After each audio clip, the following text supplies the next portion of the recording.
mouth preparation, and other issues. Before we started today's topic, I want to point out one important factors that in the RPD is that the mouth preparation in the removable partial dentures is not the same as the tooth preparation. Actually, the mouth preparations means that it included the tooth preparations and other mouth tissues preparations. So what's really included in the mouth preparation for the RPD treatment?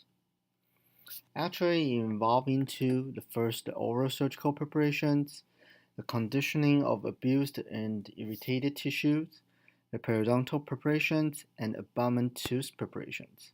So most of the time, when you think about the mouth preparations, you just think about the abutment teeth preparation.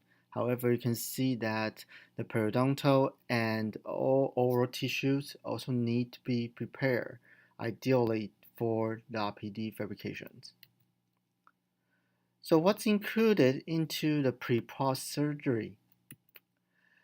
First, it included both hard tissue and soft tissue.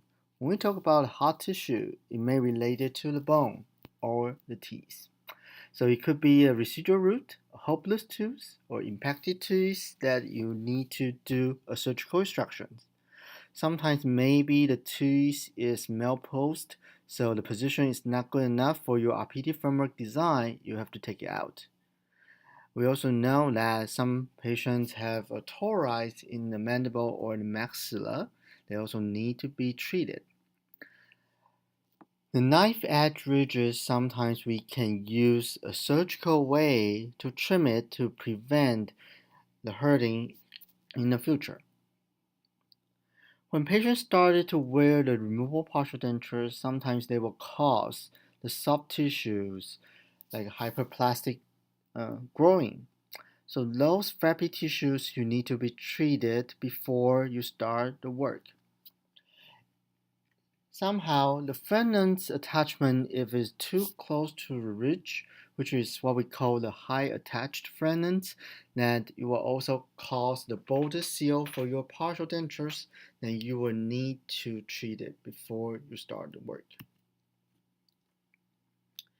So why some patients need to have alveoloplasty or tuberosity reductions when we started the RPD or the CD treatment? Because of the space. So what's a proper space for the RPD? When we look at the removable partial dentures, actually they included three different components. The first is the metal framework. The second is the denture-based material. The third is the denture teeth. So when we look at the proper dimension for those three numbers, eventually you can count that you will need 8 to 12 millimeters for your entire space for a single RPD framework and the RPD design. However, if patient's entire space is less than that, then it means that you compromise either your denture teeth or your denture base or framework thickness, and they will all cause the problem of the fracture. Also, when you trim the denture teeth too short, a static issue will come out. So, if you don't have 8 to 12 millimeters for a single RPD interarch space, then you will need to consider to trim the bone. That's why we will need a tuberosity reduction or alveoloplasty. So how long you should wait after pre-post surgery for your final restorative treatment? Actually, it depends on two different factors. First is what's the ideal waiting time you should expect it.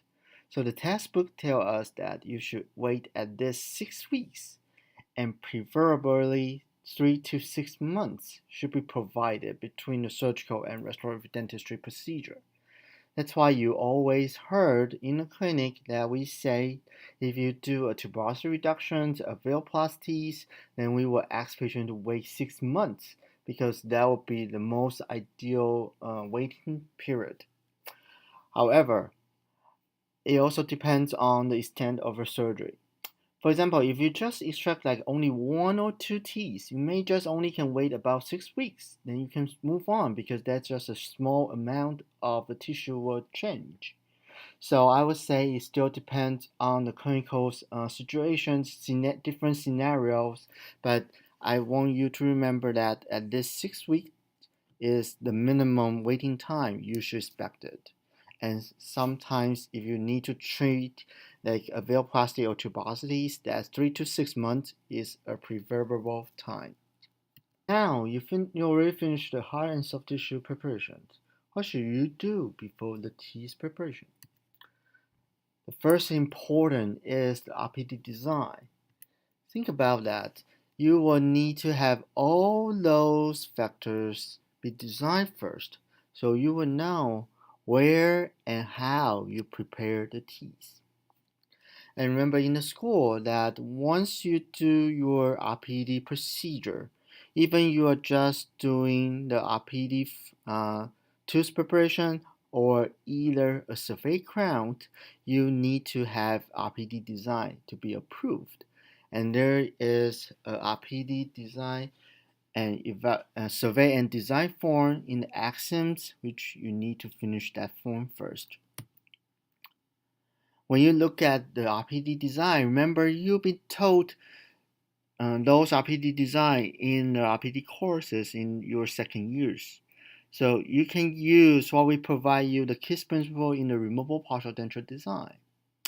However, that is the one that we choose the most common cases you found in the school. You may encounter more difficulty or more complex cases later, then which you can refer to the textbook is the one I show you on the left side. It's an atlas of a removable partial denture design. It almost included, I would say, 90-95% of the cases you will encounter in the clinic. So after you have your RPD design and be approved, and then you will start to prep your teeth. So what's a common error for the teeth preparations in the RPD treatment? The research really showed that when we check the red seed or the single red seed preparations, we used to find 60% red seed were underprepared and 30% were overprepared. So basically we're just saying that just only 10% fall into a correct dimension requirement. And also when we check the cases which are natural teeth opposed to the red seed, you can find out 35% were less than recommended thickness. So what it means in the clinic? It means that you give less space to the occlusal red seed. And that will cause the problem is that the RPD framework is fragile because you don't provide enough like a thickness, then you will cause the clasp or the red seed fractures in the future. So the first important things when you treated the RPD mouth preparations is be sure you recognize what's the dimension requirements for those component design. These are 3 different red seed preparations you will most likely to use in RPD. The first is the occlusal red seed. The second is the single red seed. The third is the INCISAL red seed. When we talk about the occlusal red seed, you provide 1 to 1.5 thickness. And for the buccal lingual width, it should be between 1/3 to 1/2. 1/3 is used to count from the whole buccal lingual width, and 1.5 is just related to from the buccal and lingual cuspid distance. When we talk about the mesodistal, that should be between 1/3 to 1/2 mesodistal distance.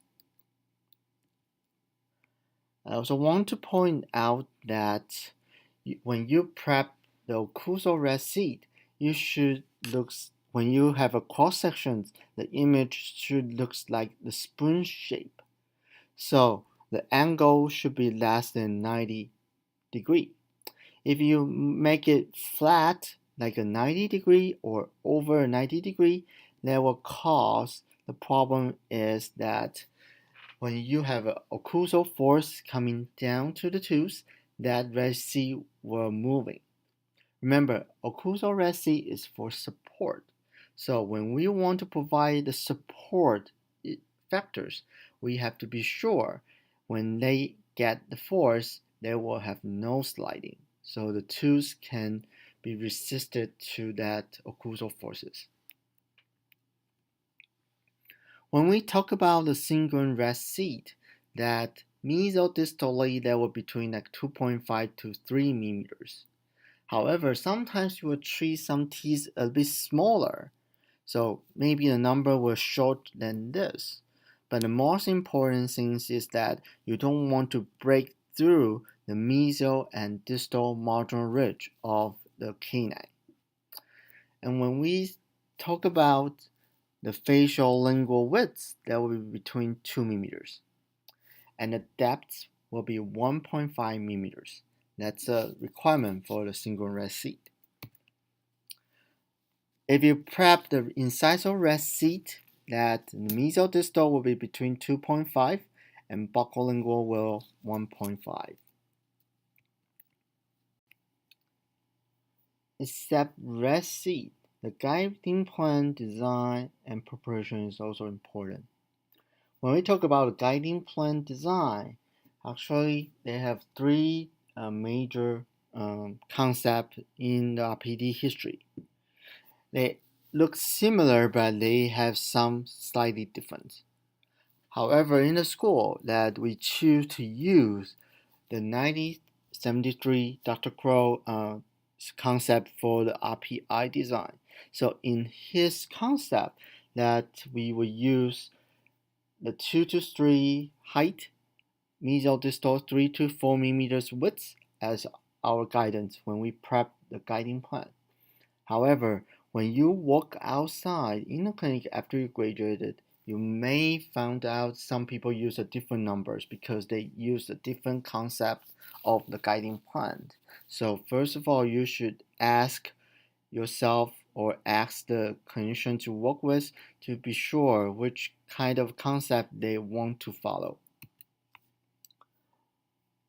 The third is about the class design requirement. Remember in the RPD class, you've been told that the direct retainer only the end of third underneath the surveillance line. The first two thirds should be above. The reciprocal arm should be always above the surveillance line. So those are requirements that you should follow when you have your tooth preparation. Before you started to prep, you already know the dimension requirements for those design. The second issue is what's a proper burst for those abutment teeth preparation. When we prep the occlusal rest seat, that you will suggest to use number 2 or number 4 round burr. So when you prep with the round burr, that you will go through around the occlusal part to create that spoon shape on the cross-section view. When you prep the CINGULUM rest seat, then you will use the cylindrical burr and inverted cone burr. But first of all, you should use inverted cone because we want to create that V-notch shape that will be provided by the inverted cones. So you should prep it and to orient the burr like horizontally to the tooth. And then finish the prep first to ideal depth and the width. Then sometimes you will find out that on the facial part, they will have some undercut. That's why you can use this cylindrical burr to remove that to create a proper CINGULUM rest seat. You also will use those cylindrical burr to prep your proximal guide plan. So now, when you are ready to prep abutment tools, how should you start the procedure?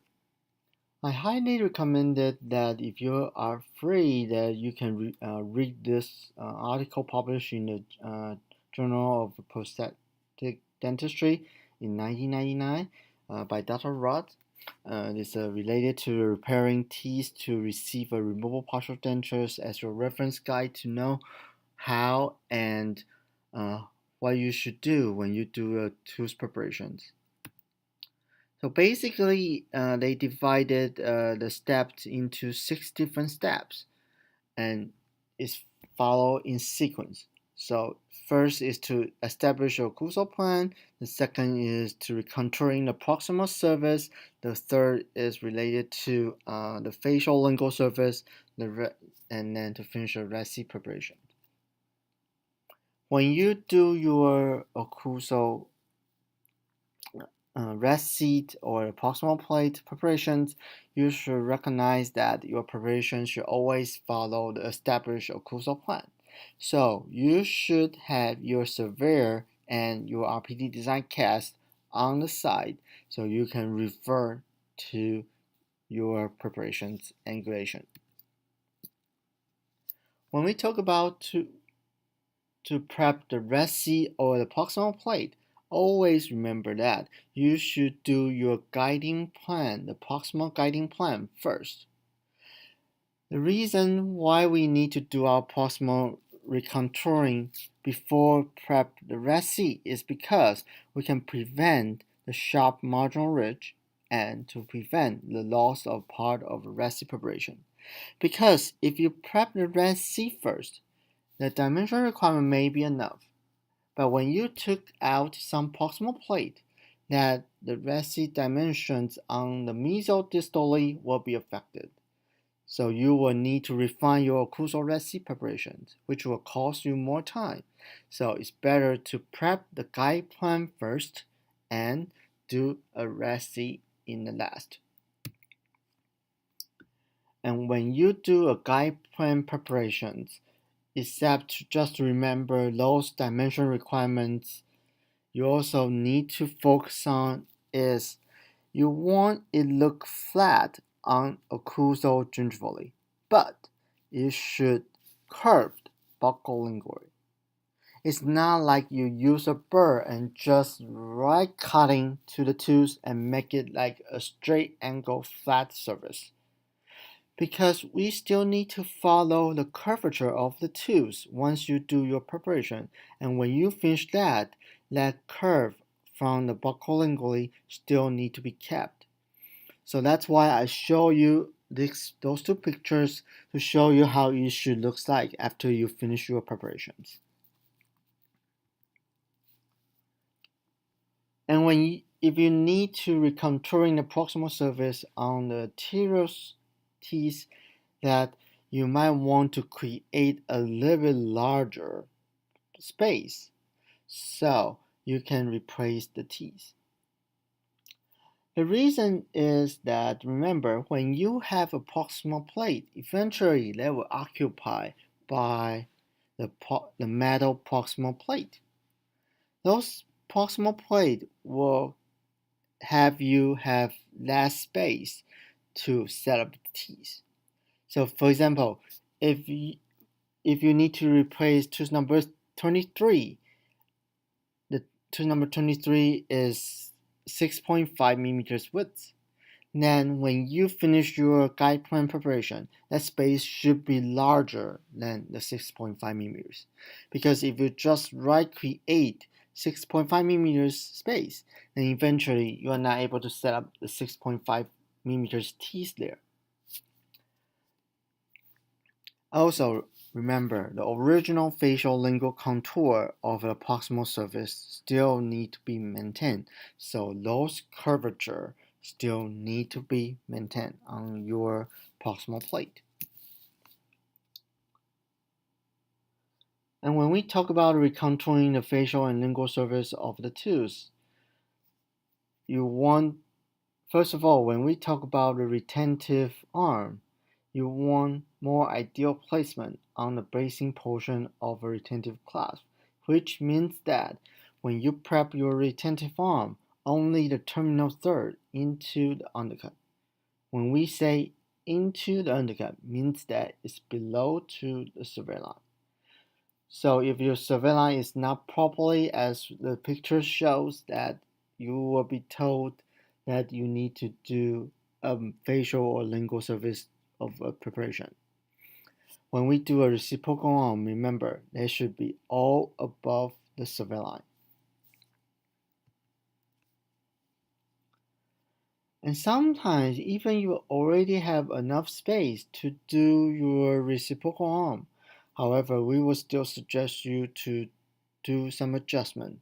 Remember, in the RPD lectures, you'll be told that the reciprocal arm should be located in the middle third of the tooth because we can prevent it, the undesirable undercut and provide less torque to the tooth. So sometimes you have to lower your survey line lower than the middle third, around the middle and cervical third interactions area, so you can create your reciprocal arms position much more better.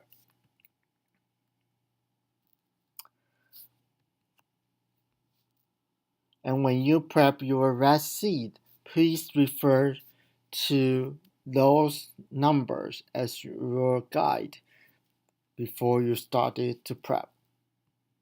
A most common questions when you prep your teeth, that is, how can I check the space? Because sometimes the rest seat location maybe on lingual is hardly to see visually. So this is the way that you can use in the clinic. The picture show you is a red wax. However, in the clinic you have those like white raw wax, and you can use that to cut small pieces and ask patient to bite on that wax. Eventually, you will get the indentation between your resi to the opposing tubes. Then you can use a metal Foley gauge to really measure that. That's where your preparation into our space. That to know if you have enough space for your resi. If it's enough, then you will move on. If it is not enough, then you will continue to adjust it. So remember in the first beginning I said you should have your surveyor and your design cast to follow your occlusal plan angulations. So that means that you should keep your preparation angulation the same as the path of insertion. But how? How you can do that? This is a picture show you that once you do your survey. When you do your survey, you use a lysine rod and then follow by your desired occlusal plan angulations and then to do your survey line. So when you prep the tooth, this analyzing rod to the tooth relationship still need to be kept. So how can you deal with that? I found this way is more easier for you to practice in your clinic is that when you put your cast on the surveyor table and follow your tripod to reorient your occlusal plan, then you can use a probe followed by the direction of a lysine rod. Then you should able to see the tip of the probing tip to the phrygmal margins distance. The reason you use that is because you will prep the two structures, so the dimension will continue changing. However, you won't really touch the phrygmal margins. So the phrygmal margin is constant, so you can use that as your reference point. So means that if you're gonna prep this molar on the distal side, that the distance is 1 meters. Then when you reoriented your burr intraorally, you should have 1 millimeters to the phrygmal margins. just like the picture shows. So you can be sure that when you prep the tools, you really follow by your desired occlusal plane angulations. Most of your cases are able to use those like a periodontal probe method to do your guide plan preparations. However, I want to introduce you to the another way if you will need to prep more thesis. This is an article published in the 2016 in Journal of Prosthodontics. In this article, all the materials that be requested is available in the clinic. So basically, they duplicate your study cast and then they make a vacuum form. And this carving rod actually is in your surveyor. But you are not really using that in the sim lab or in the clinic because this is majorly used by the technicians when they do a survey crown. However, they will use this carving rod and with the clear orthodontic resins, or you can use a pattern resins that just to build up the reference to the guiding plans on the dentures area. So they put some orthodontic resins on the dentures area and wait until it partially set and use a carving rod followed by your tripod and the ideal occlusal planes angulations, and then to create a reference plan. And then you can reorient your burr on that reference plan before you start to prep the tools.